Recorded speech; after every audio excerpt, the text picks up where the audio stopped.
Jadi kegiatan ini diharapkan dengan kegiatan ini maka kapasitas Bapak dan Ibu sebagai para penyuluh bisa meningkat. Ya, secara refleksi ini secara biasa-biasa saja, tapi ada hal yang bisa kita dapatkan. Oleh tadi sudah kita dapatkan materi dari Pak Dr.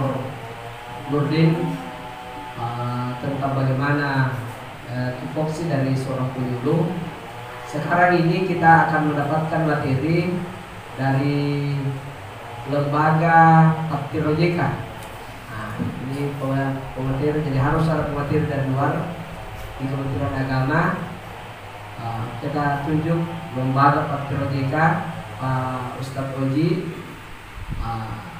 Orientasinya ini adalah diharapkan setelah selesai ini Bapak Ibu para penyuluh mendapatkan ilmu, bukan saja ilmu tentang yang selama ini kita dapatkan, yang kita laksanakan. Ya, taruhlah menyuluh, melakukan pembinaan majelis taklim, mengajari masyarakat untuk salat, bagaimana akhlaknya bagus. Tapi diharapkan setelah ini sambil sembari kegiatan-kegiatan yang bisa kita laksanakan ini, Bapak Ibu diharapkan mempunyai basic lebih dari itu. Ya, taruhlah basic wirausaha. Ya, UMKM-nya itu, ya, dan itu yang bisa diterapkan. Ya, selama ini sebenarnya kita ini semua Bapak Ibu terbentur di setiap ada lomba-lomba di 3 provinsi. Terakhir Ibu Asma kalau barangkali saya tidak salah di sini. Ibu Asma kalau Ibu Fitriani Mudik itu yang pernah ikut juara 3 tingkat nasional lomba penyuluh teladan juara 3 nasional. Ibu Asma dia pernah sampai di nasional, tapi kalau saya tidak salah dia tidak dapat harapan di harapan 3. Ya, dia hanya mendapatkan harapan 3. Kita mau ingin mengulangi, dan yaitu insya Allah melalui lembaga Tafsir OJK sebentar Pak Ustadz Oji akan memberikan gambaran bagaimana tupoksi kita sebagai penyuluh yang selama ini kita lakukan, tapi ada nilai lebih, ada nilai tambah yang bisa kita persembahkan untuk Kementerian Agama pada khususnya dan daerah ini, daerah Ponto, dan lebih dulu lagi bangsa Indonesia, sehingga insya Allah ke depan kita semua ini mempunyai kapasitas untuk itu, dan kemudian kita bisa tampil di ajang-ajang minimal ajang provinsi, minimal ajang provinsi. Memang selama ini saya lihat, ya, dan kami juga sendiri kalang kabut kalau ada kegiatan-kegiatan, saya tidak bisa meramu sedapat mungkin untuk Bapak Ibu mempunyai kegiatan-kegiatan dan basic yang tertentu yang lebih. Jadi abnormal ini kita harapkan Bapak Ibu ada yang mempunyai kegiatan yang abnormal.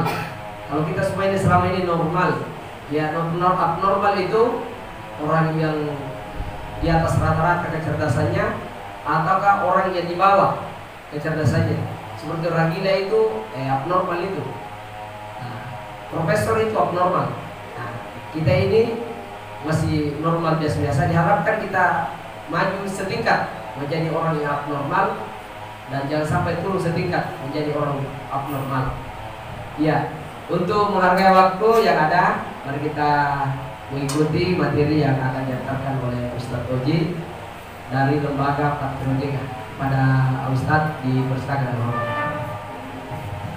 Baik. Bismillahirrahmanirrahim. Assalamualaikum warahmatullahi wabarakatuh.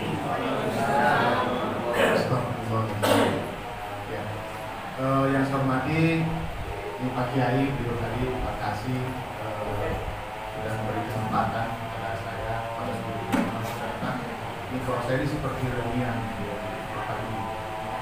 kira pertama-tama kita patut bersyukur karena di siang ini di suasana di kota yang sangat hangat ini kita bersyukur di sini karena mendapatkan satu sharing pembelajaran, sharing pengalaman kalau bisa bilang, karena yang berkumpul ini bukan orang yang hampir semuanya bukan orang yang saya kenal barusan, bahkan jauh sebelumnya, bahkan sebenarnya saya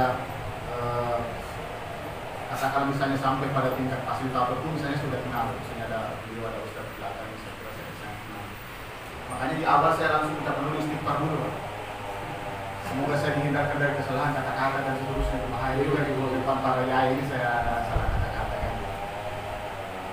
Nah, itu yang pertama kalau saya.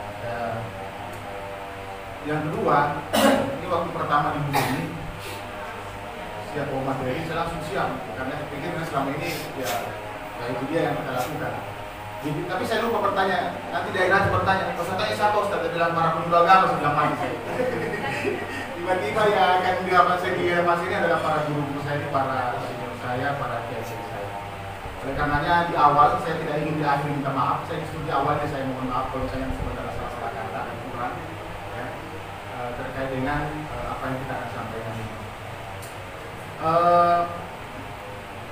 Sebenarnya kalau misalnya ngomongnya di hadapan para dokter itu bukan sekali dua kali. Ya, saya kira ada teman kita di sini Pak saya ini tahu betul kita dulu pernah melatih kurang lebih 4 tahun para dokter kita latih. Kita minatan di hotel dokter ini kita latih. Kalau bidang tidak usah ditanya lagi misalnya. Ya, di para anggota dewan boleh-boleh saja. Hampir semua. Tapi kalau misalnya di depan para yai, para pemuda agama, saya benar-benar harus berpikir panjang karena tapi ternyata ada sisi lain yang diharapkan. Nah, saya nyari lalu kemudian kita ketemu yang namanya kira-kira kalau kita kasih tema penyuluh kekinian itu gimana ya? Ternyata tidak masalah. Jadi sudah penyuluh itu sudah paten gitu. Tapi konteks kekiniannya ini yang penting. Karena hari ini apapun namanya kita masuk dalam ayat yang disebut dengan ya saya kira kita sudah sangat sering kenal, sangat sering dengar yang disebut dengan ya era digitalisasi. Nah, kita ini orang yang betul-betul sangat kalau ada orang yang bersyukur maka mungkin kita lah orang yang harusnya paling bersyukur. Kita memasuki era yang hampir tidak pernah kita pikirkan sebelumnya. Kalau dulu waktu masuk tahun 2000 kita kenal namanya milenium. Ya kan, apa itu milenium itu? Pokoknya yang namanya milenium itu pokoknya serba inilah. Orang jualan di pasar itu bisa saja tidak pakai bahan macam-macam gitu kan. Boleh masuk dan seterusnya. Itu pun tidak kejadian. Kalaupun kejadian itu sedikit sekali. Ada boleh datang itu seperti apa? Tapi kita masuk di era yang disebut dengan kekinian dan kita masuki era yang disebut dengan zaman ini generasi itu generasi Z ini. Ya kira-kira kalau menurut para ahli tahun kelahirannya itu kira-kira tahun kelahiran 80 ke atas. Itu maksudnya 80 ke atas. 80 ke atas itu kalau kita bicara Soeharto dia tidak kenal. Apa itu Soeharto? Apa itu disebut dengan Orde Baru? Di mana itu disebut dengan orde yang orang sangat terbatas orang bicara? Itu kita pasti hafal di luar kepala. Hebatnya kita karena kita masuk di dunianya. Dulu pernah ada ada satu perguruan tinggi di Jakarta. Apa sih namanya ini? Yang ya sangat elit lah gitu ya. Ada beberapa teman-teman yang tidak konten sudah di situ. Kuliah itu tidak pernah tatap muka. Dan orang dulu tuh bilang itu perkuliahan yang paling apa namanya itu ya? Tidak masuk akal lah katanya perkuliahannya itu. Tiba-tiba saya lupa itu perguruan tinggi. Kurangkan saya juga ada satu. Tapi tiba-tiba masuk tahun 2019 kita diperkenalkan apa disebut dengan dunia digital, orang belajar lewat Zoom. Dulu ada ahli pendidikan ini ya, ada ahli pendidikan yang bilang begini, suatu saat orang belajar itu gurunya maupun siswanya itu sama-sama buka baju. Orang yang nggak mungkin lah, bagaimana mungkin satu kelas begini, ya kan? Satu kelas begini tiba-tiba gurunya buka baju, siswanya buka baju, nggak mungkin. Di mana ada kejadian begitu? Seburuk-buruknya peradaban nggak mungkin terjadi. Ternyata kita dipertemukan dengan zaman itu. Banyak tangkapan kamera, dosen, guru, ataupun apapun namanya, itu tiba-tiba tertangkap, dia tidak pakai baju mengajar. Karena dia salah pencet, harusnya dia pencet tidak buka link kameranya, kan bisa dibuka ya? Tidak harus kelihatan kan? Tiba-tiba terbuka kameranya dan kelihatan tidak pakai baju. Ada yang tiba-tiba ibu-ibu di rumah yang harusnya privacy yang disebut dengan memberi ASI, ya karena kuliah Zoom, pakai Zoom saja di rumah, boleh kuliah di rumah, tapi ternyata tiba-tiba terpencet kameranya, dia sementara kedapatan memberi ASI anaknya sambil menerima kuliah. Jadi akhirnya yang dulu dibayangkan itu terjadi tidak pernah terjadi betul. Itu kira-kira begitu. Nah, konteks ini menurut saya kita sebagai penyuluh, ya beberapa hari lalu saya bicara di penyuluh pertanian ini, penyuluh agama. Kurang lebih sama. Apa yang terjadi? Nah, saya mencoba untuk memberikan satu disebut dengan penyuluh. Nah, apa yang kita akan dapatkan dari tujuan umum kita di sini? Saya harus frame. Saya dikasih waktu kira-kira 2 jam pelajaran. Lebih sedikit bonus lah. Nah, selama 2 jam ini paling tidak kita akan dapatkan 2 hal besar. Ini kalau maksimal luar biasa. Ini sebenarnya harusnya 3 hari, tapi karena dikasih waktu 2 jam harus 2 jam. Pertama itu yang meningkatkan kapasitas penyuluh bukan penyuluh gitu ya, agar memiliki kemampuan pengetahuan, sikap dan keterampilan. Yang kedua, meningkatkan pemahaman seni fasilitasi dan aset base bagi penyuluh dalam melakukan tugasnya sebagai penyuluh agama yang kekinian. Yang saya akan jelaskan paling tidak 2 poin. Pertama, bagaimana itu seni fasilitasi? Ya kan? Kalau kita ini yang disebut dengan fasilitasi ini kita sudah sangat sering. Fasilitator apa lagi? Di sini ada fasilitator. Fasilitator sekarang itu sudah kata baku, ya. Dulu Pak, yang disebut fasilitator itu Persib. Waktu Soeharto, kalau ada disebut dengan fasilitator itu Persib ditangkap. Kenapa? Karena dia dianggap profesi yang justru hanya memprovokasi. Itu adalah golongannya LSM. Jadi dulu kalau disebut fasilitator, tangkap dia, karena dia Persib. Hari ini fasilitator itu disubsidi, dia disubstitusi masuk di pemerintah. Sampai Komandan Kodim mengatakan, saya ini kan hanya fasilitator. Bayangkan itu, sampai dulu orang yang menangkap saat fasilitator hari ini. Ditanya Pak Bupati, ya saya kan hanya fasilitator dalam fasilitasi masyarakat. Dulu Persib Pak, tidak boleh pakai fasilitator, itu hanya LSM yang bilang begitu. Nah sekarang ini semua pakai fasilitator, diambil alih di barang oleh pemerintah. Itu menariknya di situ. Nah yang kedua adalah apa yang disebut dengan aset base. Apa yang disebut dengan aset base? Aset base ini sebenarnya itu akan mengubah cara pandang kita. Mudah-mudahan dalam waktu 2 jam ini kita bisa menemukan apa sih sisi aset base kita sebagai penyuluh. Dan kita akan tambahkan penyuluh kekinian. Nah, gimana caranya?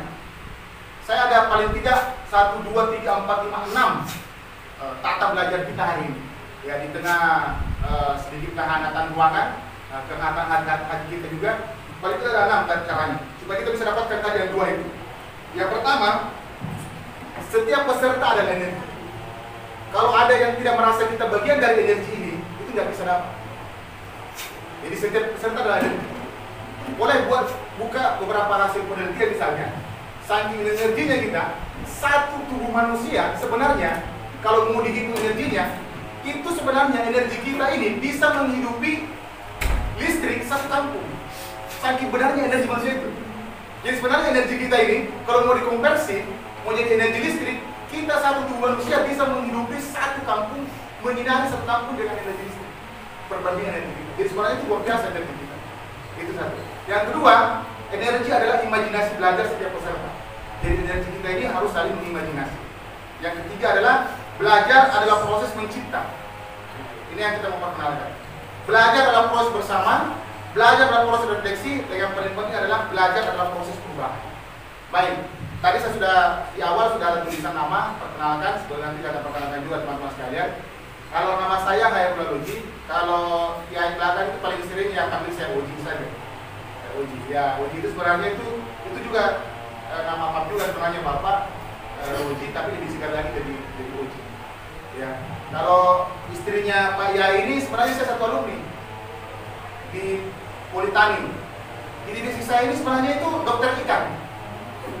Ya, tapi tiba-tiba dia satunya jadi SKM, jadi justru menyehatkan masyarakat itu. Jadi saya awalnya ya di perikanan, tapi kemudian saya harus ambil alih di SKM. Jadi kata di belakang saya juga begini, saya ini sebenarnya dalam hidup saya paling tidak sudah 2 kali jatuh cinta, ya kan? Dia jatuh cinta pertama kepada istri saya, jatuh cinta kedua kepada posyandu. Saya diperkenalkan di posyandu 2009. Dan disitulah sebenarnya jatuh cinta saya tentang posyandu. Iya. Saya dulu memimpi satu jenis foto disebut diangkat dari posyandu. Tapi beberapa tahun kemudian. Nah, belajar approach berubah. Nah, apa tuh asset based approach? Pendekatan asset based. Saya ingin memperkenalkan apa itu asset based ini di penyuluh kekinian ini dengan satu exercise yang disebut dengan metode social network exercise. Yang pertama saya ingin kita berdiri semua. Kalau boleh gitu ya, saya minta berdiri semua. Tidak usah terlalu banyak gerak karena ruangannya agak hangat, jadi semakin banyak gerak boleh jadi kita akan semakin hangat. Gitu. Nah, caranya yang pertama biar kita nanti bisa juga dipisah laki-laki perempuan, dari sini nanti di sini laki-laki di sini. Saya hanya minta kita berbaris berdasarkan tinggi badan. Jadi laki-laki, perempuan. Jadi silakan yang paling tinggi depan, yang paling tidak tinggi belakang. Yang paling pendek, saya nggak mau bilang paling pendek, yang paling tidak tinggi. Ya silakan. Ya. Sebentar kita kembali. Tidak. Pokoknya begitu. Berbaris belakang. Sekarang sudah. Masih sedikit lagi.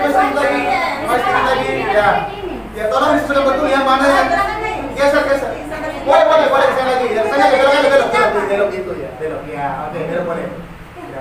Belok boleh sini. Belok. Ya, belok boleh. Ya, sudah belok boleh. Ya, sudah ya.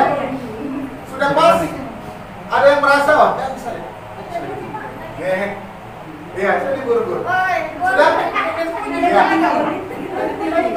Iya kan? Iya. Coba. Iya, oke. Ini sekaligus boleh diterapkan nanti pada saat tadi kunjungan majelis taklim. Oke, sekarang sudah. Sekarang pertanyaan saya. Pernah nggak kepikir tiba-tiba kita ini berbaris berdasarkan tinggi badan di antara kita sama penyuluh? Lalu kemudian merasa, oh ternyata ya ini lebih tinggi ya daripada saya ya. Tidak pernah kan? Nah, kalau begitu saya mau buat satu lagi. Kita mau balik. Silakan berbaris dari depan ke belakang berdasarkan pengalaman kita bekerja sebagai penyuluh atau bekerja di Kementerian Agama. Dibalik. Jadi sekarang diganti barisannya. Di depan yang merasa paling lama sebagai penyuluh atau bekerja di Kementerian Agama. Kasih beda ya orangnya kan? Ya. Siapa? Yang paling muda belakang. Yang paling muda pengalamannya di. Oke. Berdasarkan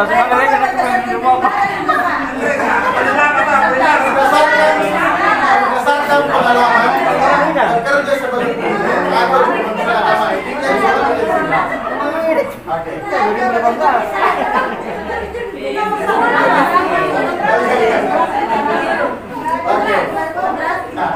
Oke. Ya. Coba. Sudah? Oke. Saya hanya mau minta tanggapan dari dua exercise di latihan ini. Kira-kira apa yang terjadi? Sebentar dulu. Dari latihan pertama, contoh pertama, kemudian kedua, apa yang terjadi?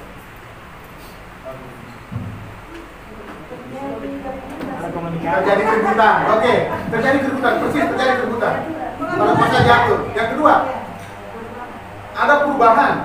Perubahannya apa? Yang tadi, yang paling telas tadi. Katakanlah dinasa ini apa yang terjadi dengan dinasa? Pak Yain, apa yang terjadi dengan Yain? Tiba-tiba paling belakang tadi, udah kecil hati dengan bagus. Terjadi tiba-tiba itu dinasa ke depan. Ya, ambil saja dia juara satu. Kira-kira begitu. Sedikit lagi. Nah, yang lain apa? Proses refleksi. Jadi yang namanya perubahan, ya sedikit ribut. Tahu nggak kemarin COVID yang mengubah dunia ini? Kalau dalam rilisnya di Indonesia tidak kurang dari 1.000 dokter yang meninggal. Nggak ribut kira-kira Indonesia. Dalam waktu yang sangat singkat, tiba-tiba ada 1.000 kurang dari 1.000 dokter yang meninggal. Jangan dibukain dokter, ibu parah lagi. Jadi perubahan ini nanti kalau misalnya penyuluh menjadi penyuluh kekinian, mungkin akan sedikit ribut. Akan sedikit ribut sana sini bertanya bagaimana caranya. Tapi begitu dia nyaman kembali, tenang lagi. Begitu kembali pada posisi yang nyaman, tenang lagi. Dengan saya belakang tiba-tiba disuruh di rumah sakit, terus dia. Ayo di depan sudah selesai. Oke? Ya, saya kira itu saja. Selesainya tepuk tangan kita semua buat sekalian. Silakan.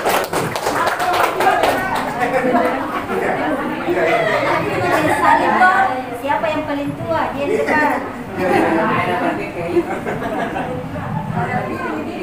Ya, harus umur ya. Siapa yang paling banyak anaknya? Sebenarnya ada lanjutannya. Cuma saya khawatirnya kalau terlalu adil, kira-kira terlalu banyak. Sebenarnya yang kita mau hitung, bukan yang kita mau hitung. Kalau misalnya tadi ya yang paling depan, berapa pengalamannya? Berapa tahun? Kalau saya nanti boleh tanya tadi misalnya itu dengan saya berapa tahun kira-kira selama menjadi penyuluh atau bekerja di departemen di Kementerian Agama berapa tahun? 14 tahun. Kalau Yai berapa tahun? Berapa tahun pengalamannya? Ya, ingatannya berapa tahun kita sudah bekerja di penyuluh atau Kementerian Agama? Saya hafal mulai dari kalau ini beliau 14 tahun pengalamannya. Berarti kalau 99 berapa itu? 20. Coba bayangkan, saya nggak perlu tanya di semuanya. 2 orang saya kita tanya. 14 tambah 20, 34.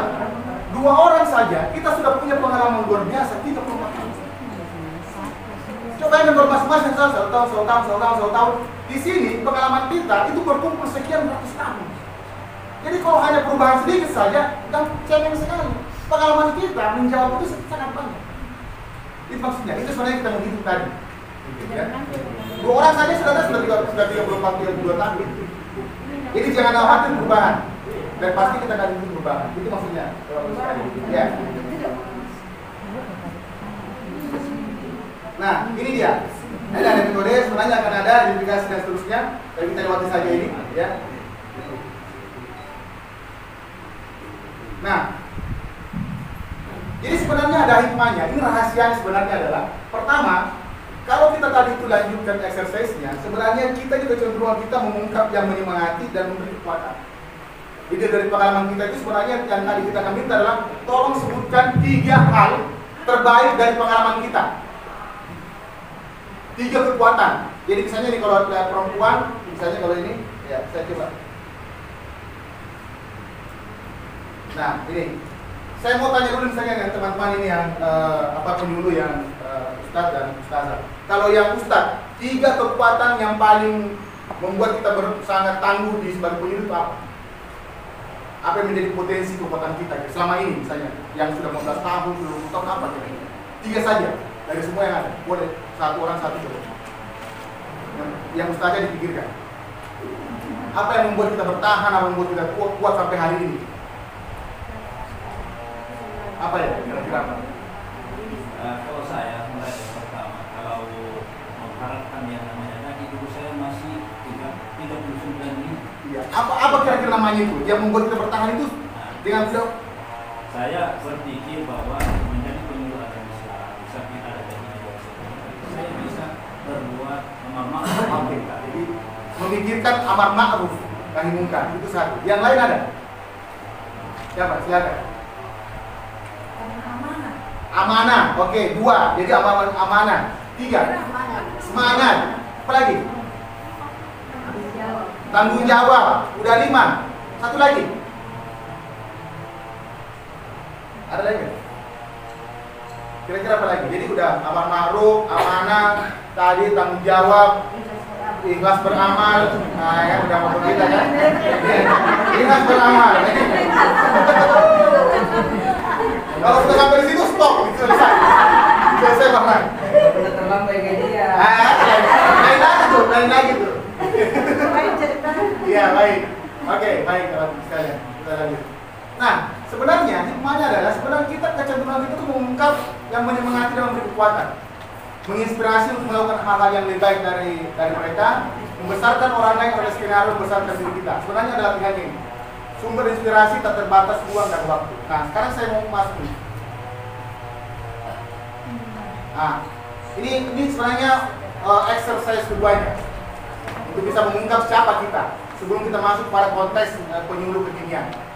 Saya mau tanya, ini setengah penuh atau setengah kosong? Saya boleh tes juga. Ada setengah penuh atau setengah kosong? Ya, yang bisa minum sedikit ya nanti dipikir dulu jawabannya. Hanya 2 pilihannya, jangan macam-macam.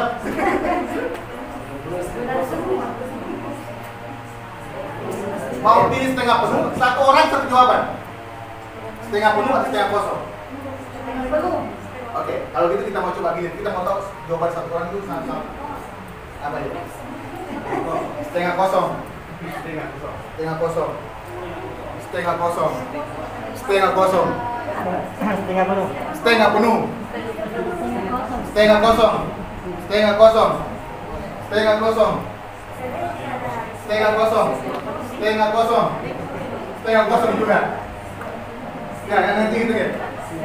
Setengah kosong. Setengah penuh. Iya yang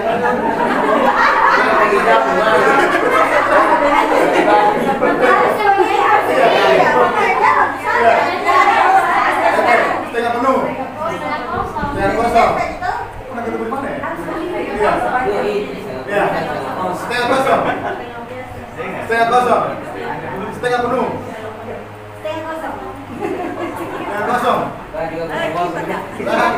Setengah kosong. Lima nggak deh? Lima apa? 5 setengah penuh, selebih setengah kosong. Setengah kosong. Apa bedanya ya? Setengah penuh sama setengah kosong apa ya? Kalau saya Ustaz, Iya, iya. setengah penuh. Setengah penuh. Ya sudah berisi. Kalau saya, Oke, yang setengah kosong apa alasannya? Udah tadi setengah penuh udah banyak alasan. Yang setengah kosong apa alasannya? Ya, jadi saya begini. Iya. Kalau setengah kosong mengembalikan kepada diri saya sebagai seorang penyembuh, Iya. berarti walaupun kita menjadi seorang penyembuh tapi masih punya keinginan untuk belajar dan belajar.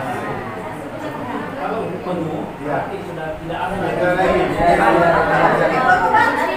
Kan itu pendapat. Silakan aja. Setengah penuh maksudnya kan masih butuh masukan. Jadi sudah penuh.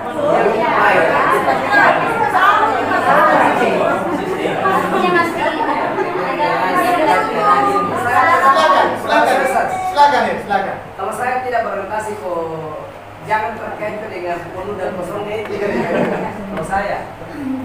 Kalau saya ini mudah-mudahan saya tidak salah dalam analisa ini. Analisa dari materi ini, kalau ada pekerjaan yang bisa kita lakukan hari ini, jangan ditunda. Ya. Ini Artinya gas memang nih. gas. Kalau mau analisa saya begitu. Iya. Saya sudah cukup lama juga nih dalam di setengah kosong. Tapi barusan nggak ada jawaban begitu. Dan seperti itu yang betul. Iya. Jadi ini ada bukunya nanti. Kalau berkesempatan nanti ke misalnya ke Gramedia atau kemana, itu boleh cari. Jadi ini cara pandang. Jadi seorang pemberdaya, kalau saya basicnya di pemberdayaan. Kalau pakai sompo ini gimmick saja sebenarnya. Makanya kalau di pemberdayaan sebagai sompo ini dianggap luar biasa nih. Tapi kalau tiba-tiba tengah-tengah penyuluh agama sebagai sompo, waduh ampun saya. Ngacut saya. Tapi kalau digabung di sana, pakai sompo luar biasa. Nah ini sebenarnya, ini cara pandang bagi kami ini seorang pemberdaya. Nah yang saya bayangkan hari ini, yang disebut dengan penyuluh agama, itu punya orientasi yang sudah lebih luas. Tadi kalau dijelaskan tiba-tiba anak nanti masuk di UMKM, masuk di stunting, masuk di mana? Ya, stunting juga kan? Iya. Kebetulan saya adalah seorang konselor ASI. Jadi kalau saya ketemu dengan ibu hamil, ada nggak di sini yang lagi sementara? Saya kalau lihat lagi kosong semua ya. Lagi kosong. Kalau saya, basicnya sebagai seorang konselor, jadi saya konselor ASI. Jadi kalau orang-orang hamil itu konsultasinya ke saya. Jadi kalau ada nanti penyuluh yang lagi pas lagi hamil, baru bisa saja, biar konsultasi ke saya. Iya, kira-kira gitu. Nah, ini cara pandang sebenarnya. Dulu, tau nggak? Pertama sekali di Pulau Lailai, ini ceritanya gitu. Di Pulau Lailai. Jadi pertama sekali ada pendataan di sana. Dulu kan ada di sana juga, di sana orang tinggal di sana. Macam-macam lah pekerjaan. Ada datang LSM. Datang LSM mau dia buat pemberdayaan. Disuruhlah dia mendata. Tanya lagi orang yang sementara lagi kerja-kerja kayu. Ditanya, pekerjaannya apa? Iya, seumur-umur baru pertama sekali ditanya apa kerjanya. Jadi seumur-umurnya dia melakukan pekerjaan, apa yang dikerjakan itu baru pertama sekali ada orang mengerjakan apa pertanyaannya. Yang saya bayangkan kita tiba-tiba turun menyuluh, ya kan? Karena harus berbeda kekinian, harus tahu apa pekerjaan ini yang disuruh. Maka datanglah dia misalnya gitu. Tiba-tiba di bawah pohon tala, sementara kerja misalnya apa, lalu kemudian tanya apa pekerjaannya, ya kan? Bingung dia. Karena sebelumnya tidak pernah ditanya pekerjaannya apa, jadi tidak bisa memverifikasi dia dilakukan apa bekerja. Karena kita bingung harus ada di data, maka sebut aja, oh ini pipa tali, pemasak gula merah. Persisnya bukan itu ternyata. Dia hanya mengumpulkan ukuran, misalnya gitu ya, untuk jangan kayu bakar, tapi karena dia bekerja di bawah pohon tala dan tidak menjawab, maka kita kasih jawaban. Oh dia pengusaha gula merah. Turunlah bantuan. Dikasihlah dia peralatan untuk bikin gula merah. Sia-sialah peralatan gula merah ini, karena bukan pekerjaannya. Itulah verifikasi.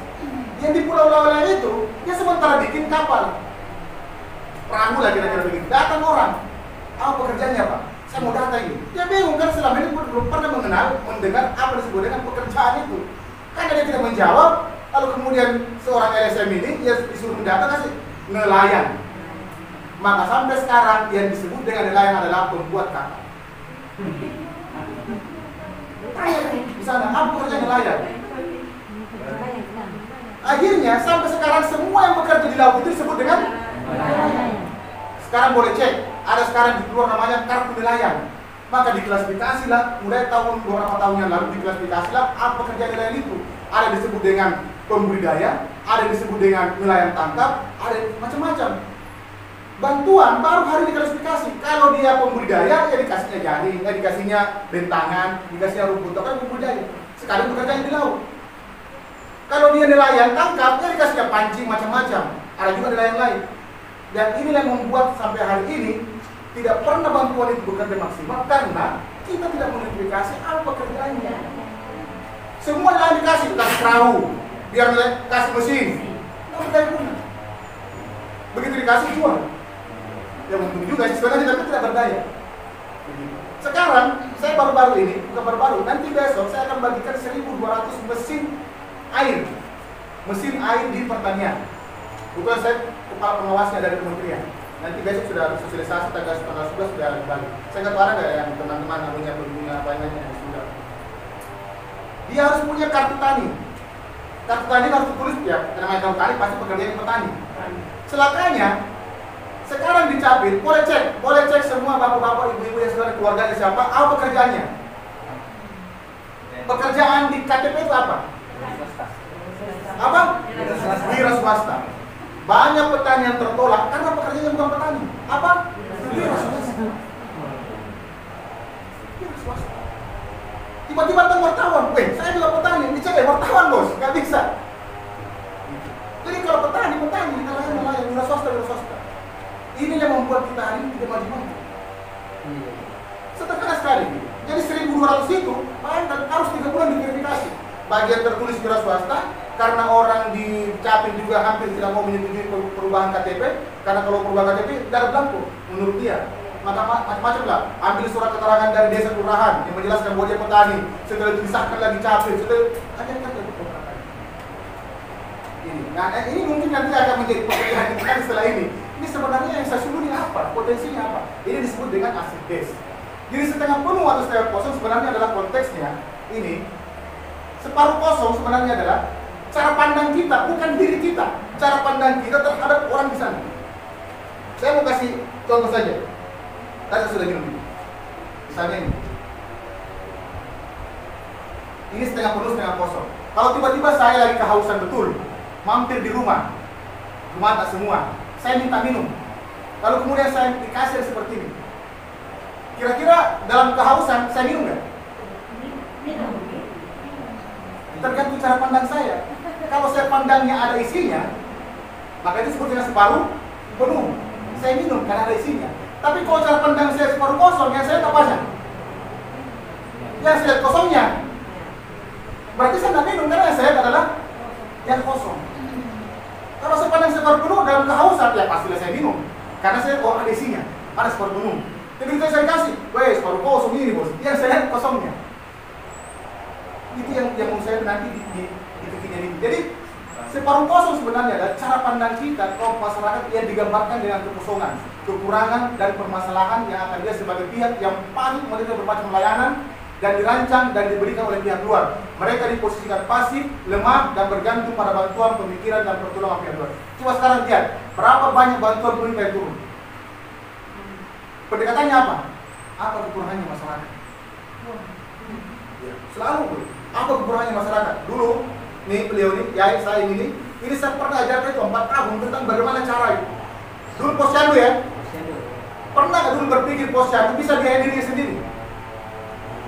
Sampai sekarang belum pernah. Dulu saya kasih posyandu harus punya pembiayaan dirinya sendiri, macam-macam lagi kita kasih. Jadi cara pandangnya adalah di posyandu berapa yang ditimbang setiap bulan? Ada 60. Kalau ada 60 baik berarti 60 orang tua. Ya kan? Kalau satu orang saja nyumbang Rp1.000 per bulan, berarti dapat berapa? 60.000. 60.000 kan? Pertanyaannya, kalau dia disuruh nyumbang, kira-kira mau nggak? Bisa mau, bisa tidak. Caranya gimana? Saya belikan tabung gas, sama-sama ngasih bantuan. Ini nanti begini. Sama-sama ngasih bantuan. Saya belikan tabung gas, dia punya posyandunya. Yang beli tabung gasnya siapa? Yang menyewa saya kalau ganti. Yang kadar posyandu yang ditimbang anaknya. Nanti dikasih tahu nggak? Ini keuntungannya per tahun Rp3.000. Kalau kita beli di warung sebelah, kalau misalnya warung misalnya yang karena ini tetap di warung dikasih menjual. Kalau kita beli di sebelah keuntungannya 3.000, seluruh keuntungannya itu akan diambil oleh penjual. Tapi kalau kita beli tabung gasnya posyandu, dari keuntungan 3.000 itu 1.500 diambil oleh penjual, 1.500 diberikan PMT anak kita setiap bulan itu. Kira-kira begitu. Jadi akhirnya dia berpikir, sama-sama aja harganya, tetap tinggi 20.000 per tabung. Tapi 20.000 itu saya sudah menyumbang 1.500 untuk PMT anak-anak saya. Tapi kalau saya beli di warung di sebelah yang tidak ada hubungannya dengan posyandu, keuntungannya ya di semua saya tidak dapat apa-apa. Nah, kalau separuh penuh adalah kelompok masyarakat yang digambarkan pintar, terampil, akan dipandang mampu bertumbuh pada kekuatan mereka sendiri untuk merancang masa depan yang lebih baik. Sumber daya dan dukungan pihak luar kadang diperlukan kalau mereka bertindak sebagai warga aktif. Coba sekarang lihat, drainase dibangun, berapa tahun rusak. Jalanan dibangun, tidak berapa lama demo lagi, ya kan? Tidak sering, kira-kira begitu. Dan kalau misalnya kita mau lihat ya, ini soal penyuluh ini yang disebutkan dalam undang-undang dasar itu hanya kalau tidak hanya penyuluh agama ya kira-kira hanya penyuluh agama dan penyuluh kesehatan lah. Dan kontraktor nggak disebut. Bangunlah jiwanya, bangunlah. Yang bangun jiwa siapa? Ya penyuluh agama. Yang bangun badan siapa? Ya kesehatan aja. Itu kontraktor nggak dikenal dalam undang-undang. Jadi Pancasila tuh undang-undang dasar nggak kenal itu kontraktor yang bangun drainase, yang bangun jalan. Celakanya kita yang diperbutkan ini drainase, yang diperbutkan jalan setapak, nggak diperbutkan sama bangun jiwa. Jadi kalau misalnya nanti kita ada perencanaan lagi, ya tanyalah kegiatan untuk program penyuluh agama gitu, bangun jiwa dulu. Kira-kira gitu ya, itu maksud saya gitu. Nah, gelas separuh penuh atau separuh kosong sebenarnya masyarakat digambarkan separuh kosong akan bergantung pada pertolongan pihak luar. Sekarang cara pandang kita sebagai penyuluh yang berhubungan dengan masyarakat, kalau kita gambarkan masyarakat sebagai separuh penuh, setengah mati. Habis energi kita untuk mengurusi persoalan masyarakat. Dan dianggap masyarakat selalu bergantung pada kita. Yang tadi kita bilang itu. Tapi kalau masyarakat digambarkan sebagai separuh penuh, maka bertumpu pada sumber daya mereka sendiri. Majelis taklim di sana. Majelis taklim boleh jalan tanpa harus ada kita. Kader posyandu boleh penimbangan setiap bulan tanpa harus ada yang namanya petugas kesehatan. Apa lagi? Teknik yang ngajar di PAUD itu tidak harus bisa membisu. Sekarang ini perkembangannya pending ini apa namanya PAUD di Cirebon sekarang ini yang karena kebetulan saya juga di PAUD sudah 240 yang berdiri PAUD di Cirebon. Dari awalnya kita rancang hanya 89, kurang lebih 5 tahun itu berkembang pesat menjadi 240 PAUD. Di PAUD TK, Kober, Penitipan Anak, dan STS termasuk RA dan seterusnya. Itu sekarang sudah 240. Sudah melebihi dari apa yang kita bayangkan. Dulu kita hanya bilang begini ya, satu desa, satu PAUD. Desa kelurahan cuma 113. Kalau 240, sudah ada 3 PAUD, 4 PAUD, satu desa. Jadi hampir tidak ada lagi anak-anak kita yang nanti bersekolah, yang masuk SD, yang tidak PAUD. Hampir semuanya sudah melalui PAUD. Ini nanti sebentar ada hubungannya dengan stabil. Nanti kalau ada waktu kita coba sebelum Nah, ada 3 kunci sebenarnya. Ini, jadi biar ini saja. Ubah cara kita melihat diri sendiri yang disebut dengan kekuatan diri. Kita ini posisinya di mana? Kalau memposisikan kita sendiri memposisikan diri kita sebagai orang yang harusnya betul-betul membangun, mengembangkan, membuka masyarakat, energi kita habis di situ. Makanya sebentar ada strateginya. Nanti tadi udah bicara-bicara tadi di sana. Kalau kemarin, siapa yang ikut lomba? Siapa yang kemarin yang ikut lomba kalau ada lomba penyuluh? Yang lomba penyuluhnya? Beberapa dengan Ya. terus daerah sama. Ya. Yang ikut pesertanya siapa? Penyuluh. Penyuluh kan? Oke, penyuluh. Kekuatan diri. Saya kita sebentar. Harus mengubah cara melihat orang lain, kekuatan relasi. Jadi kita sebenarnya ini, nanti sebenarnya ada ini bisa dicoret-coret tapi kalau nggak ada harus mampu mengubah cara melihat situasi, kekuatan situasi. Saya mau tanya, selama ini kalau ada lomba yang ikut peserta siapa? Penyuluh. Penyuluh. Yang saya mau balik begini, saya ingin melihat bagaimana cara mengukur kita. Kalau misalnya ada sesuatu yang ingin melihat bahwa kita sukses, kita berhasil, kita melakukan dua kita dengan baik, harusnya yang ikut lomba siapa? Benar. Harusnya yang ikut lomba adalah orang yang kita bina. Nanti saya sudah kerjasama dengan Jai, mudah-mudahan nanti terwujud. Kita akan bikin namanya Festival Penyuluh Agama Islam. Jadi kita bikin festival penyuluh agama Islam. Yang ikut lomba siapa? Bukan kita. Yang ikut lomba adalah kalau kita sepakat mungkin majelis taklimnya, ya. Yang ikut lomba mungkin anak-anak TKTP yang kita bina, remaja dan seterusnya. Pernahkah kita bayangkan bahwa ternyata ada kelompok remaja yang kita bikin, tiba-tiba misalnya ada penyuluhan tentang bagaimana mereka menyuluh tentang narkoba. Tapi yang menyuluh bukan kita, yang menyuluh adalah anak-anak kita yang kita bina, remaja-remaja kita. Tiba-tiba ada kader posyandu yang kita urus untuk menyuluh bagaimana menyuluh tentang stunting misalnya, tapi bukan kita. Tapi mewakili kita. Akhirnya, ya kita betul-betul menjadi pembina saja, menjadi tadi kekuatan ini, memandang dia separuh penuh. Saya juga tidak melihat bahwa kenapa kita jadi peserta karena kita anggap masyarakat sebagai separuh kosong. Kenapa bukan dia yang ikut lomba? Kenapa kita? Tapi kita ingin membangun yang disebut dengan masyarakat separuh penuh. Caranya, yang agar ikut lomba adalah masyarakat itu untuk menunjukkan bahwa kita ada di sana. Nanti tinggal dikuasai lombanya apa? Lomba menyuluh, lomba menjadi Stalin, macam-macam. Nanti tahun depan, kebetulan kami bekerja di POP Usul PAUD, kita akan bikin namanya Festival Literasi. Tahu nggak siapa yang ikut lomba? Yang ikut lomba ceritanya gini. Anak-anak kecil yang usia 3-4 tahun yang akan presentasi tentang gambar yang dibuat di sekolahnya. Nanti kalau ibu-ibu kebetulan di desa ada 20 tahun yang kita bina, saya agak merinding. Saya nggak pernah bayangkan ada anak 3-4 tahun bisa menjelaskan tentang bagaimana gambarnya, apa hubungan. Yang itu bayangkan. Kebetulan kan di rumah juga ada apa namanya TKTPA. Anak saya juga di situ. Dia sekarang usia PAUD. Tapi yang ngajar di sana itu ada usia SD, ada kelas 3, kelas 4, kelas 5. Kemarin malam saya nggak pernah kepikir, tiba-tiba Rafa, anak saya terakhir itu usianya 5 tahun, tiba-tiba bilang begini.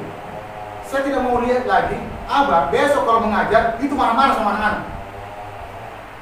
Ternyata memang kalau saya ngajar itu suaranya besar, ya memang agak sedikit marah.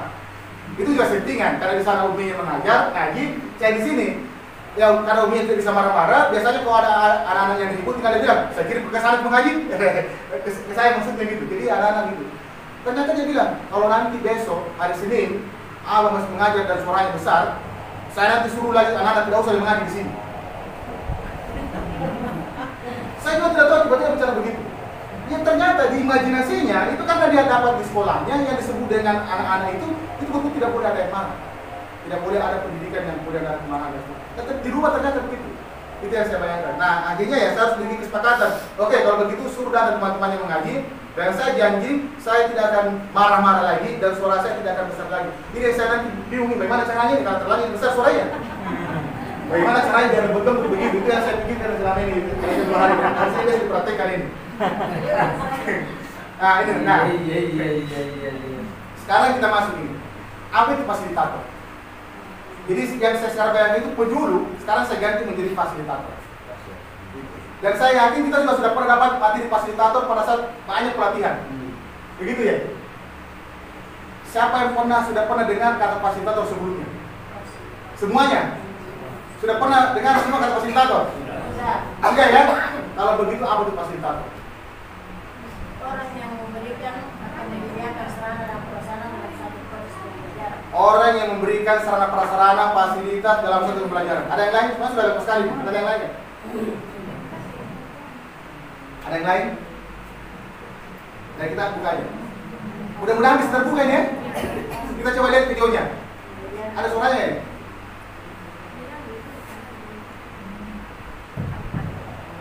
Gimana caranya buka suaranya? Belum ini. Bisa? Coba pentasan dulu. Biar diri dulu. Ya,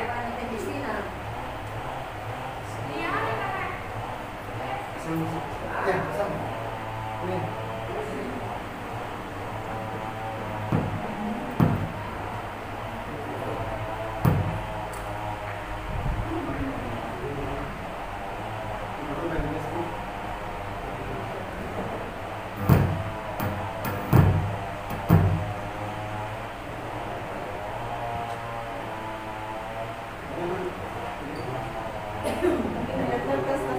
Oh, baiknya tuh, baik.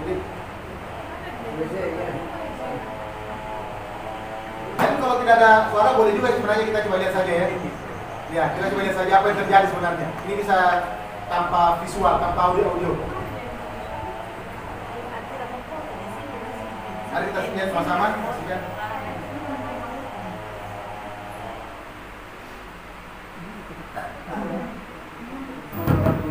Oh, di sini. Di sini.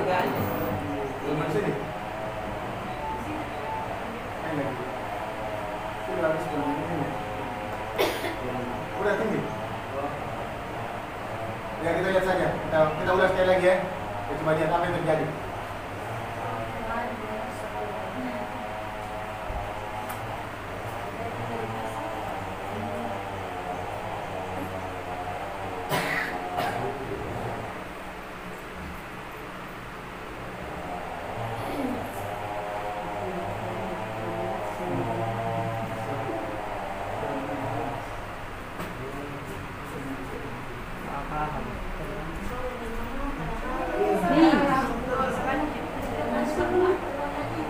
Paham ya, iya itu ada orang itu ngomongin padahal sedang olahraga.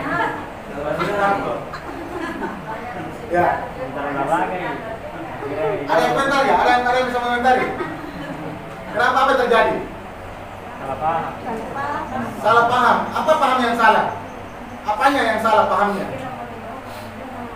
Didira mau didorong? Membantu.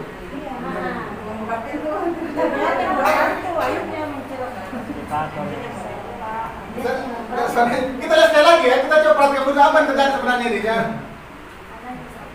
Iya, apa yang terjadi sebenarnya? Ini kita mau coba sekali ini bedah ini.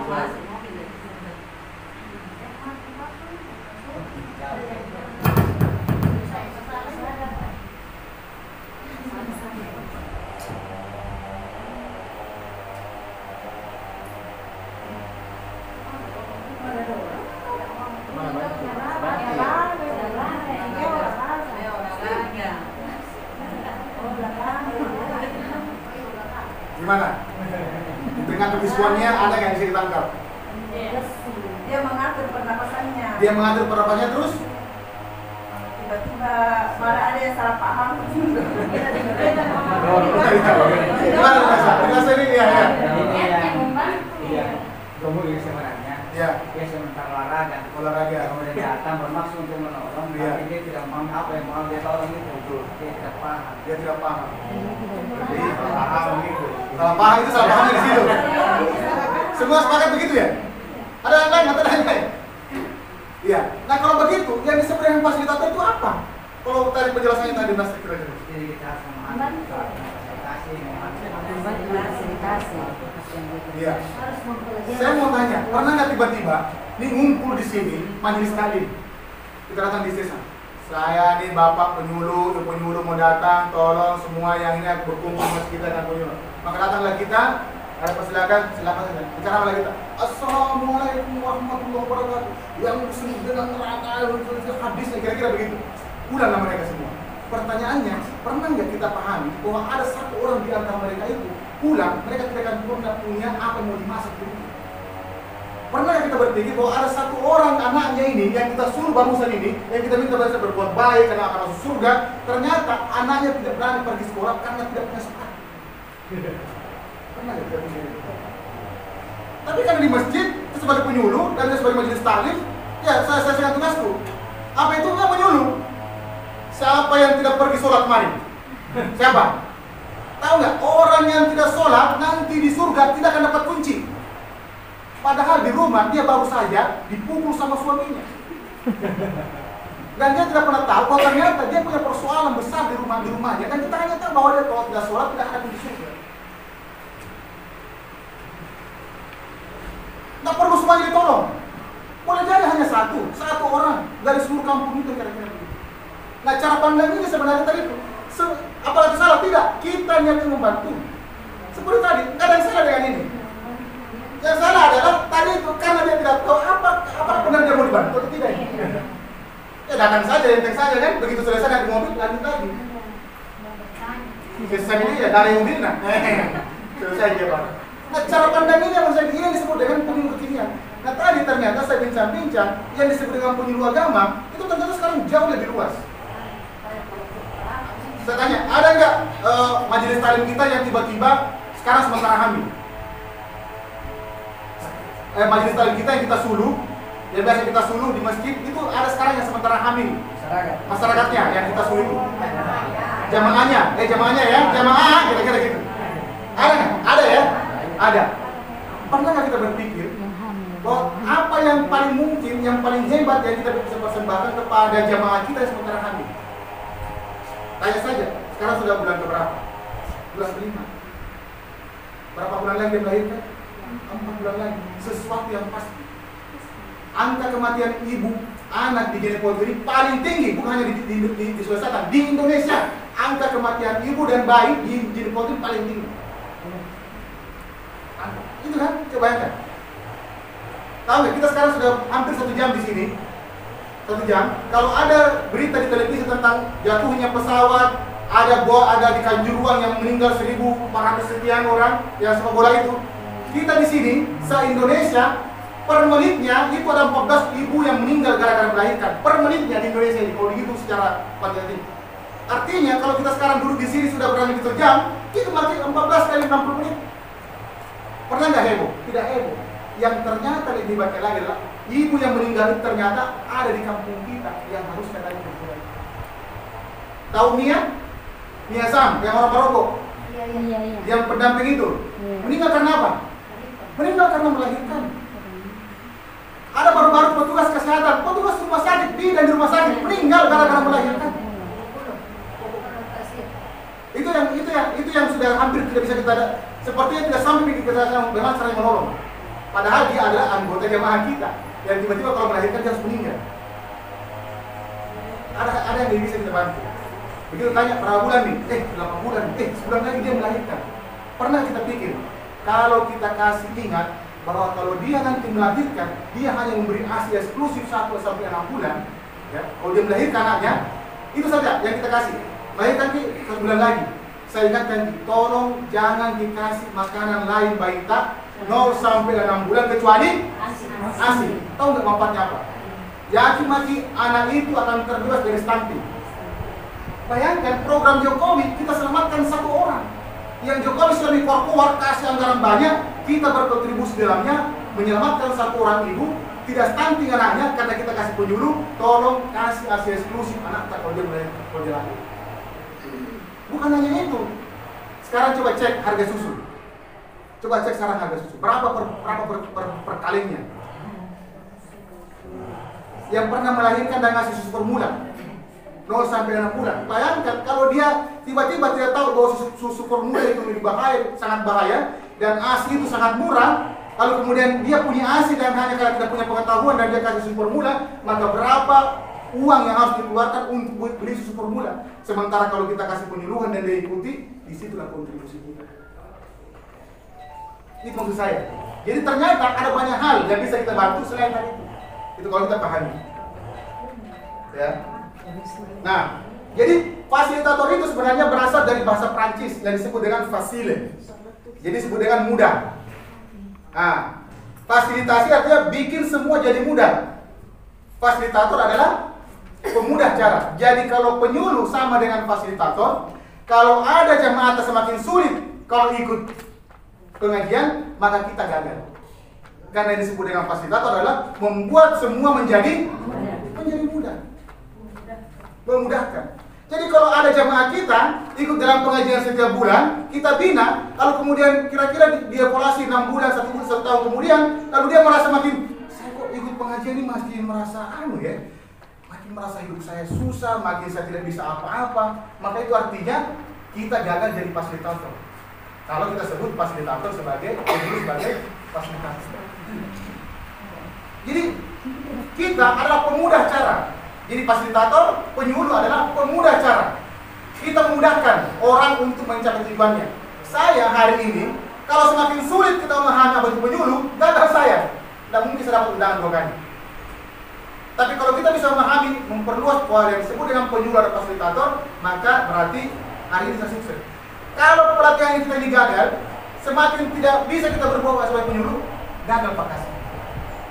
Kalau Pak Kasih sebagai fasilitator, tapi dengan adanya pelatihan ini kita semakin gampang memahami apa itu penyuluh, semakin mudah berbuat untuk maka kita sukseslah hari ini Pak Kasih. Itulah fasilitator.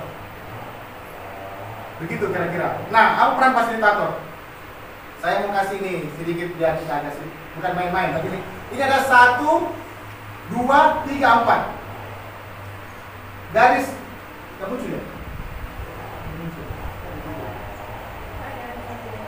Kayaknya ada goyang lagi. Oh iya. Dan nyuci kita ya. Oke. Nah, garis yang sebelah sana itu dia garis bertanya. Semakin ke atas semakin banyak bertanya. Ini garis menerangkan. Semakin ke sini semakin banyak menerangkan. Saya ingin kita paham apa itu fasilitator, apa itu penyuluh dan seterusnya.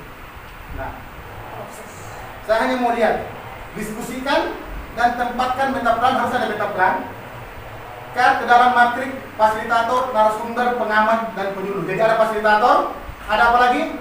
Narasumber, ada pengamat, ada penyuluh. Yang mana itu pengamat? Pernah ada contohnya pengamat? Contohnya dulu pengamat mana? Yang kita sering lihat pengamat itu contohnya seperti apa? Kalau di televisi, komentator, kayak bola, pengamat politik, ada yang dalam mentong benar, orang lain mentong benar. Apalagi kalau pengamat politik, enggak ada dalam mentong apa di mana? Saya nyanyi apa? Ya kan? Pengamat bola, ada kan? Harus pernah kalau dia main bola yang 10 gol, tapi ternyata saya tadi. Nah, narasumber, yang mungkin seperti sekarang ini narasumber. Penyuluh seperti kita, fasilitator. Yang saya mau lihat begini. Kira-kira di kolom mana yang disebut dengan pengamat, penyuluh, fasilitator, atau narasumber? Yang kita mulai adalah kalau dia di sini artinya semakin sedikit bertanya dan semakin sedikit menerangkan. Kalau dia di sini semakin banyak bertanya, semakin sedikit menerangkan. Kalau dia di sini semakin banyak menerangkan, semakin sedikit bertanya. Tapi kalau dia di sini banyak bertanya, banyak menerangkan. Pengamat di situ kan. Yang mana kira-kira? Jadi ada 4 yang bisa dicatat-catat misalnya. Saya kalau kembali ke sini. Ya, boleh ditulis, dikasih gambar, kemudian di ini. Kurang mana? Mana fasilitator, narasumber, pengamat? Kalau ini, 1. 1 itu apa? Kalau di sana kan banyak bertanya, sedikit menerangkan. Itu apa? Profesinya apa? Satu penyuluh. Oke. Kalau 2 pengamat. Artinya kalau penyuluh berarti sedikit banyak bertanya, sedikit menerangkan. Di lapangan gimana? Penyuluh itu gimana? Banyak bertanya, sedikit menerangkan juga. Pengamat nomor 4. Ya. Ya. Nomor 2, kira-kira apa?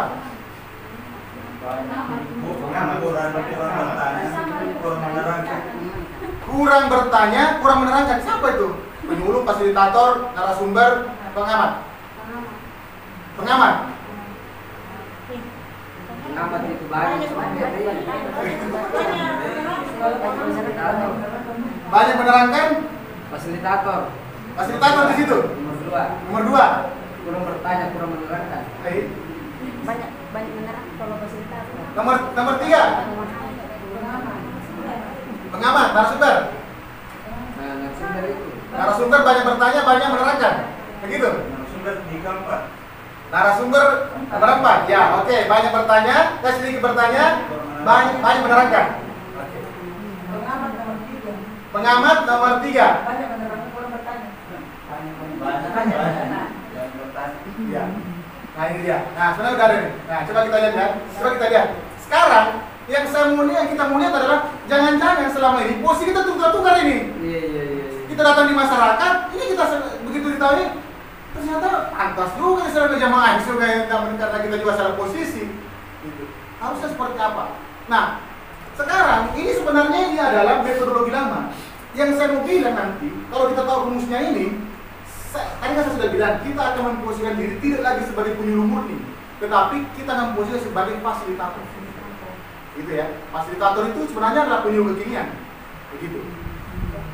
Buktinya apa? Ya, kalau misalnya saya memposisikan sebagai fasilitator, saya bicara depan dokter, depan penyuluh, depan seluruh anggota dewan, semua boleh. Itu yang disebut dengan penyuluh kekinian.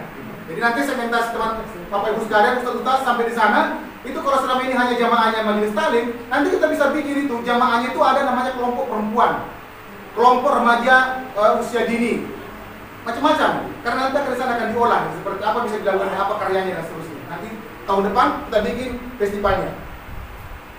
Nah, mari kita coba lihat ini seperti apa. Ini ada pengamat. Mari kita lihat. Ya. Pengamat, kalau dia bola, kapan dia bicara? Nanti setelah ditanya. Dia nggak bicara, maka ditanya. Kalau nggak ditanya, dia untung dia kan. Tampil di TV nggak tanya-tanya, dia diam saja. Pas keluar ya udah selesai. Jadi pengamat itu hanya bicara pada saat ada pertanyaan. Dan dia tidak mungkin ditanya, dia tidak mungkin bertanya. Hampir sedikit sekali bertanya kalau pengamat. Pengamat politik itu dia Rocky Gerung itu kalau nggak ditanya diam-diam saja dia. Biarkan yang lain bicara. Sampai selesai acara kalau nggak ditanya nggak bicara. Itu pengamat. Ya. Kalau narasumber ya seperti ini, memang dia menerangkan sesuatu yang dia miliki kemampuannya. Apa yang dia pikirkan itu disampaikan. Ya seperti misalnya hari ini apa yang saya pikirkan saya sampaikan. Ya narasumber di situ banyak menerangkan dan sangat sedikit bertanya. Kalau ada kesempatan bertanya, Bapak ada, tapi kalau moderator bilang, saya kira demikian pertemuan kita hari ini tidak ada pertanyaan. Itu baru narasumber. Nah, kalau fasilitator sejatinya adalah hampir tidak ada pembicaraan. Yang tadi saya bilang itu, kalau kita berfungsi sebagai fasilitator, nanti di masjid bagi jamaah, ada jamaah, maka posisi kita adalah bukan menerangkan surga dan neraka seperti apa, sampai tidak sholat, tidak. Pertanyaannya adalah, coba hari ini apa yang terjadi? Bagaimana keluarganya? Bagaimana pendapatannya? Bagaimana kehidupan kita? Ibu hamil sudah berapa bulan? Maka yang paling penting sebenarnya adalah menciptakan pertanyaan. Jadi sebenarnya yang disebut dengan fasilitator sebenarnya dia adalah mesin pertanyaan. Anda tidak punya pertanyaan, tidak mungkin kita bisa memberdayakan. Tidak mungkin bisa menghasilkan kritik kelor. Tidak bisa mungkin menjelaskan seperti apa dia hamilnya, dia tahu kalau tidak ada pertanyaan. Yang tadi itu, yang dorong mobil itu, dia tidak mungkin berfungsi sebagai fasilitator karena tidak ada pertanyaan. Dan terjadi apa? Rusak mobilnya. Maka fasilitator dia harus menjadi mesin pertanyaan. Kalau ada 10 anggota majelis taklim, paling tidak ada 10 pertanyaan. Itu fasilitator. Kecanggihannya fasilitator bersih. Coba tadi tiba-tiba ada yang tadi itu sementara olahraga. Bisa saya bantu? Ini lagi ngapain ini? Oh saya sementara olahraga ini Pak. Oh iya, hampir saya salah. Karena kita sebagai julung-julung gitu tiba-tiba langsung tanya, saya selesai barang. Tidak ada pertanyaan. Iya, pancing palapa. Maka mulai sekarang yang disebut dengan penyuluh adalah dia harus menjadi mesin pertanyaan, menjadi fasilitator. Dia di sana fasilitator. Kalau penyuluh, dia banyak bertanya, banyak menerangkan, persis kata Pastor. Memang banyak bertanya, banyak menyuluh. Nah sekarang harus sedikit direm-rem sedikit yang namanya menerangkan itu. Tapi jadilah mesin pertanyaan sekarang. Itu pentingnya. Itu kan, coba sekarang, apa yang ada sekarang di sana sekarang yang ikut banyak Pak, sana kelor. Oh kelor ya? Pernah kita berpikir kelor ini kita bikin menjadi banyak teh kelor. Pernah nggak berpikir begitu? Tidak pernah Pak. Mau coba nggak? Mau, bagaimana caranya? Itu dia. Pernah nggak? Siapa di sini sudah pernah melahirkan? Saya waktu melahirkan itu apa pakai ASI? Tidak, yang begitu kuat. Pokoknya langsung habis super mudah. Tahu tidak? Yang disebut dengan ASI kegunaannya ada 5. Ada yang tahu kegunaan ASI? ASI? Apa kegunaannya ASI? Kekebalan tubuh. Satu apa lagi? Kecerdasan otak itu boleh sama posisinya. Oke 2. 3. Pengeluarannya hampir 0. Menghemat. Bayangkan kalau susu formula sekarang yang paling murah itu 180 per kali. Yang paling murah. Tahu nggak berapa bulan? Bukan berapa bulan, 3 hari habis. Anda tidak kasih minum susu, meninggal nanti. Artinya harus beli susu.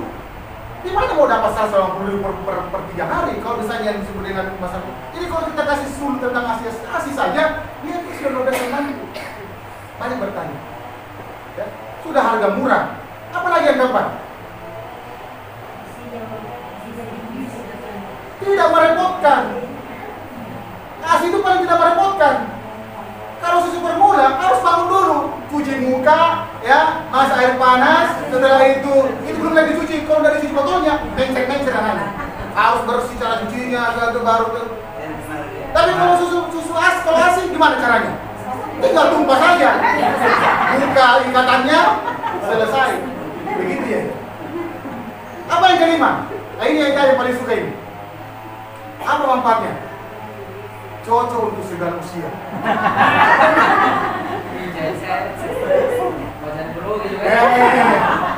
Jadi, bayangkan kalau kita nggak jadi seorang fasilitator, yang hal begitu itu nggak bisa. Jadi ingat, penyuluh sama dengan fasilitator dia akan menjadi mesin pertanyaan. Di mana dia kerja? Ini dia sebentar kita akan coba jawab. Ini dia jadi. Kita di sini, ya. Kita boleh mainkan semuanya. Tapi sebenarnya sudah kita mainkan. Penyuluh udah pasti kita mainkan. Narasumber udah pasti kita mainkan. Pengamat pasti kita mainkan. Yang hampir saya tidak bisa dapatkan adalah kita benar-benar sudah memainkan peran fasilitator. Nah hari ini kita akan genapkan fungsi kita, genapkan kesempurnaan kita sebagai penyuluh dengan menjadikan diri kita sebagai fasilitator.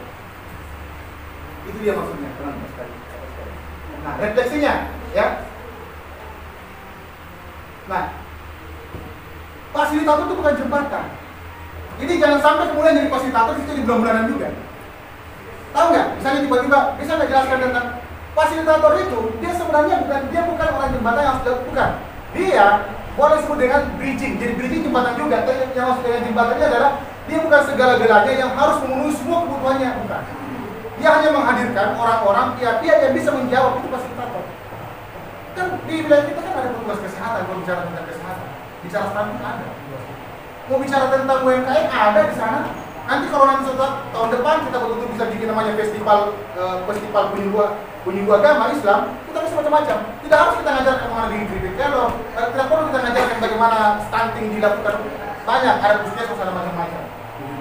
Ya, ini refleksinya. Yang kedua, nah ini dia, apa peran fasilitator? Peran fasilitator tadi itu memandu proses. Yang kedua, menyediakan alat bantu. Yang tadi betul ini, Bu, makasih luar biasa itu. Merangsang ide-ide. Biasanya netral pada isi. Jadi merangsang ide. Jadi sebenarnya kita hampir tidak punya ide apa-apa. Ide itu sudah ada di sana.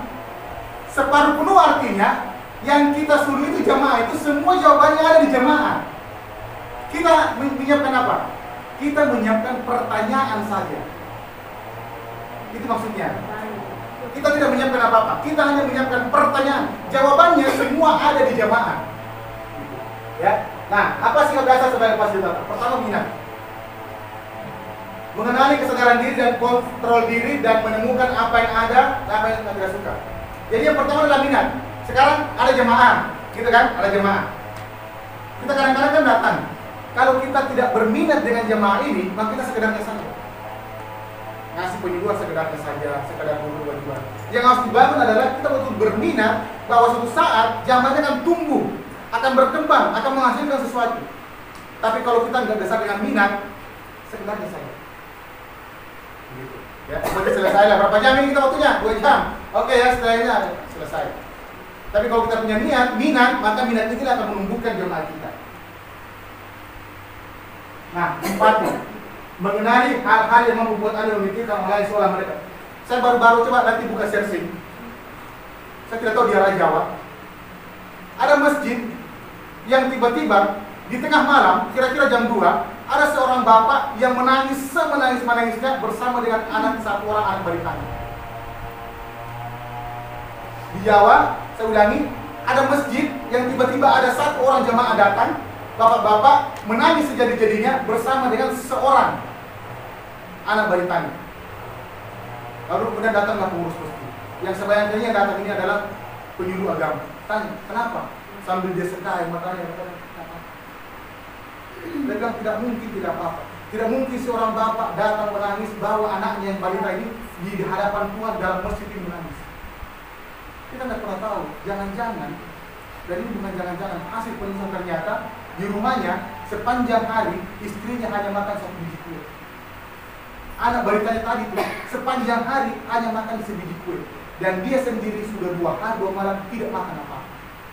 Dia seorang tukang ojek yang sudah seharian keliling-keliling habis bensin, tidak ada 1 penumpang pun. Dan tahu nggak siapa dia hampir? Dia hampir masjid. Coba bayangkan kalau kita sebagai penyuluh. Kita penyuluh sebagai fasilitator, yang saya bayangkan dia nggak datang ke masjid, dia datang di rumah kita sebagai penyuluh dan mengatakan, kamu hari ini saya sudah 2 hari tidak makan. Istri saya di rumah, saya hanya makan dari sehari hanya makan 1 biji kue. Sebagai fasilitator apa yang terjadi? Sebagai penyuluh apa yang terjadi? Di sana sebenarnya yang disebut dengan penyuluh berfasilitator. Mungkin selama ini sebagai jemaah, ya hari pengajian kita nggak pernah tahu apa yang terjadi. Wah, ternyata istrinya, anaknya seharian hanya makan 1 biji kue dan dia sendiri tidak makan 2 hari 2 malam. Kalau bukan empati, nggak bisa. Selesai tugas, 2 jam masih materi, selesai. Nggak pernah tahu apa yang terjadi. Itu maksud saya. Ya. Berpikir positif. Bagaimana memanfaatkan empati Anda untuk selalu menghasilkan energi positif? Ya. Betul ada masalahnya jamaah kita, tapi kehadiran kita akan membawa energi positif untuk mereka bangkit. Di situ intinya. Makanya yang mau dipamerkan ini adalah apa yang kita hasilkan dari pikiran positif jemaah. Jadi bukan lagi kita akan menyuluh ikut pertandingan jadi peserta, bukan lagi. Kalau tingkat pusat oke lah, ini tingkat kabupaten.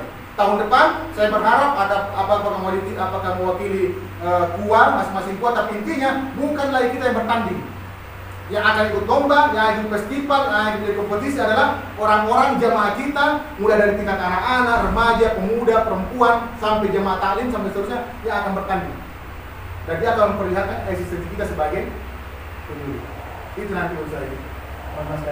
Nah, yang terakhir adalah percaya pada kekuatan kelompok ini maksud ini. Harus percaya di jamaah bahwa dia mampu. Karena kalau tidak, bertumbuh pada kita. Dia separuh kosong karena tidak mampu.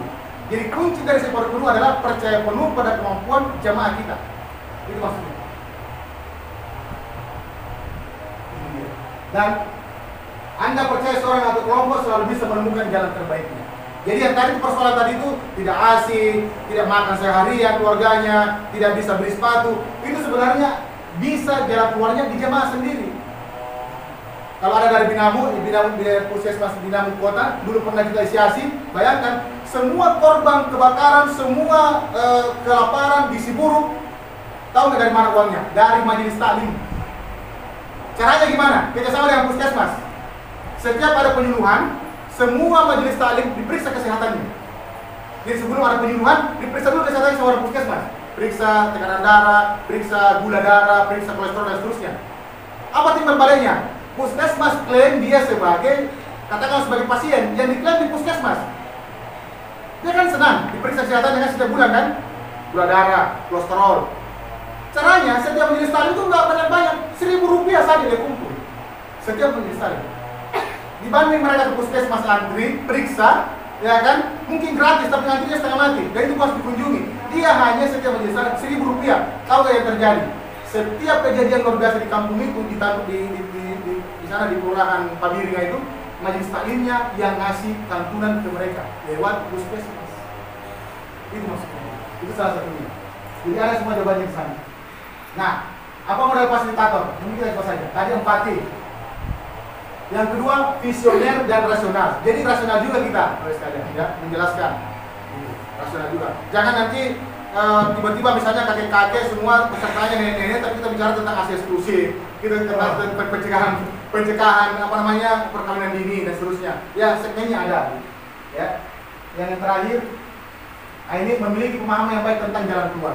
Jadi seorang penyuluh, seorang fasilitator harus paham betul yang disebut dengan bagaimana menemukan jalan keluar untuk jamaahnya. Adil, merangkul semua golongan. Nah, ini bahasa ini bahasa yang sebenarnya moderasi beragama. Adil, merangkul semua golongan. Jangan karena ada data, ada mungkin agak culung-culung sedikit, agak kumuh-kumuh, jemaah datang, ada yang bagus-bagus misalnya, apa namanya ini, terusannya apa, kemudian kita semua harus berlaku sama kepada semua jemaah. Ya. Nah, sebagai fasilitator, ini nanti. Jadi fasilitator ini, kalau saya, termasuk juga penyuluh, itu bukan dikerja di sini, bukan nanti datang di sini baru kasak kusuk, kira-kira apa yang mau jelaskan ya? Enggak. Pertanyaan itu sudah harus ada. Saya sudah harus tanya, berapa pesertanya Yai? Ada 25 orang. Apalagi perempuan berapa? Bagaimana usianya? Gitu. Apa yang penting saya harus jelaskan? Saya 1, 2, 3, 4, 5. Maka saya siapkanlah pertanyaan, saya siapkanlah materi yang pas. Jadi seorang penyuluh, kalau menjadi seorang fasilitator adalah bekerjanya bukan di sini. Bekerjanya itu 5 jam sebelum hadir di sini. Minimal 5 jam sebelum sini. Tahu nggak apa tadi kesalahannya saya? Saya tadi udah cek, jawab, tapi saya nggak cek audionya. Kesalahan seorang fasilitator adalah itu tidak mendahului peserta dan tidak mengecek persiapan sebelum melakukan pembicaraan. Itu dia. Karena saat tampil ruang menjadi milik. Sekarang ini sudah milik kita. Kalau kita mau boikot nih. Kalau kita mau keluar.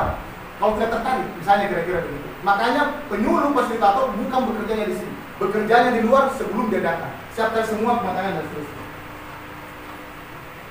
Perkenalan penting untuk menciptakan koneksi melalui interaksi. Tadi itu sebenarnya sudah saling kenal. Tapi tiba-tiba kita bikin exercise tadi itu, berbaris dulu dan seterusnya. Karena kalau tidak begitu, kita nggak cair. Hahihi, lalu kemudian dengan tadi belakang sekali, dan tiba-tiba ke depan dan seterusnya. Harus dibangun dulu energinya. Kira-kira begitu. Ya? Di jamaah aja begitu nanti. Jika ada sudah memberikan struktur dan peserta maka bekerja sebagai fasilitator berubah menjadi penyuluh. Jadi seandainya tadi itu sudah, oke, potong baris 2. Sekarang baris masing-masing laki-laki, perempuan satu baris berdasarkan tinggi badan. Selesai pekerjaan. Biar kerja riuh dan seterusnya. Akan menemukan sendiri polanya. Itu ada pertanyaan, bagaimana ini? Oke, satu baris saja. Kata kan? Apa harus berubah? Satu baris saja. Setelah itu, apa? Sekarang berubah. Berdasarkan pengalaman. Yang paling banyak pengalaman di depan, yang paling sedikit banget. Selesai. Jadi ingat pertanyaan itu, perintah itu harus bisa dipahami. Transformasi ke suatu hal yang kreatif, langsung saja ke proses merasakan, tidak perlu banyak ceramah. Jadi begitu saya tadi itu sebenarnya bisa langsung tadi, bukan tidak ceramah seperti apa. Saya harus menjelaskan fasilitator penyuluh itu nggak harus penyuluh, nggak. Tampilkan saja 1, 2, 3, 4, dia merasakan sendiri, menemukan lalu mengatakan, oh ternyata nomor 1 penyuluh, nomor 2 fasilitator. Baru kemudian setelah itu dijelaskan. Ya. Mungkin begitu Bapak Ibu sekalian, ini sebenarnya transformasi dari itu. Tapi yang saya bayangkan begini nanti. Kalau nanti ini outputnya, karena nanti tahun depan kita rancang yang disebut dengan Festival Penyuluh Agama Islam, ya, maka yang tampil bukan kita. Yang tampil bukan kita. Nggak perlu satu orang 5 penampilan, tidak. Satu orang penyuluh, siapkan 1 kompetisi. Apa yang unggul di kita? UMKM-nya boleh, remajanya boleh, kelompok perempuannya boleh, majelis taklimnya boleh. Nanti boleh jadi yang akan dipertandingkan adalah berdasarkan wilayah KUA. Mungkin begitu. Kita belum rancang, saya sendiri belum rancang. Hari ini saya sementara rancangkan Pak Dandi namanya Panggung Inovasi Pencegahan Stunting. Yang sekarang berlangsung, nanti berlangsung pekan depan di Koling. saya ambil lagi Pak dan ini. Nah sekarang tahun depan ini bisa literasi. Jadi misalnya ada mungkin ada yang mengajar TKTPA, ya kita lombakan TKTPA-nya. Itu nanti kita rancangnya di situ. Mudah-mudahan ada kesempatan lagi kita akan rancang lebih teknis bagaimana disebut dengan Festival Penyuluh Agama Islam. Yang pasti bukan kita yang ikut bertanding. Ya. Tahu nggak di sana yang saya minta mereka tampil? Yang tampil adalah kepala desanya. Jadi kepala desanya akan menjelaskan tentang bagaimana stunting di desanya. Itu nanti di podium. Boleh jadi kita juga begitu. Bagaimana perkembangan agama, bagaimana perkembangan kegiatan keagamaan di desanya, yang kita minta pesan apa? Kepala desanya presentasi. Berapa jumlah anggaran desa yang dianggarkan? Itu nanti stunting begitu. Kita juga sama. Coba jelaskan, anggaran apa saja di desa yang diberikan untuk kegiatan keagamaan. Yang paling tinggi desa menganggarkan kegiatan keagamaan, itu paling tinggi poinnya. Akhirnya tahun depannya semua desa akan berlomba-lomba memberikan kegiatan keagamaan karena tahun ini ada festivalnya. Dikasihlah penghargaan kepala desa. Ini kepala desa yang paling peduli terhadap kegiatan keagamaan. Jadi caranya bukan menghukum desa yang tidak bagus penyelenggaraan, tapi memberi penghargaan kepada desa yang baik, terhukum dengan sendirinya kepada desa yang tidak peduli. Kira-kira begitu. Ya, nah itu dia nanti bagaimana kita bisa ada kesempatan untuk merancang. Ya, saya kira demikian Bu sekalian, terima kasih atas kesempatannya. Mana Pak ya ini? Saya tidak tahu apakah ada pertanyaan atau tidak, tapi intinya sekali lagi yang saya bayangkan adalah penyuluh ini itu harus bertransformasi. Ya, kalau tadi sudah jadi narasumber, jadi pengamat, sekarang sekali lagi kita akan menjadi fasilitator, menjadi mesin pertanyaan untuk jamaah kita. Di lain taufiq hidayah, mohon maaf segala kekurangan. Assalamualaikum warahmatullahi wabarakatuh.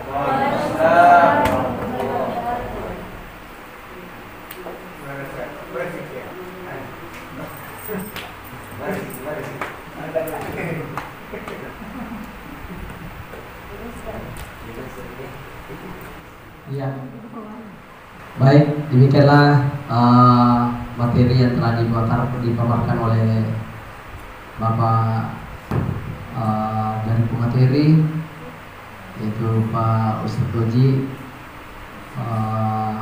telah mengantarkan kita banyak mengambil hikmah bagaimana memberikan motivasi untuk kita, eksistensi kita sebagai penyuluh di tengah-tengah masyarakat. Jadi salah satu poin yang bisa kita tarik tadi, selama ini kita mempunyai label penyuluh, ditingkatkan satu digit di atasnya, fasilitator. Ya, jadi fasilitator sedikit bicara tapi sedikit bertanya, banyak bertanya tapi sedikit bicara. Nah, harusnya kita begitu, berikan kesempatan haknya warga kita, binaan kita untuk mengeluarkan unek-uneknya, sehingga betul itu kita dapatkan sekarang ini satu ilmu baru, materi baru. Ya, terima kasih, dan demikian yang telah diantarkan oleh Pak materi kita tadi, dan sebagai ungkapan terima kasih, mari kita berikan aplaus untuk pemateri. Ya. Saya kira demikian barangkali, dan sekaligus saya sebagai Kepala Seksi Humas Islam Kementerian Agama Kabupaten Jeneponto mengajak kita semua bersama-sama menutup, yaitu outing peningkatan kapasitas penyuluh, ya, dengan bersama membaca hamdalah. Alhamdulillahirabbil alamin. Allahumma fi tilawati. Assalamualaikum warahmatullahi wabarakatuh.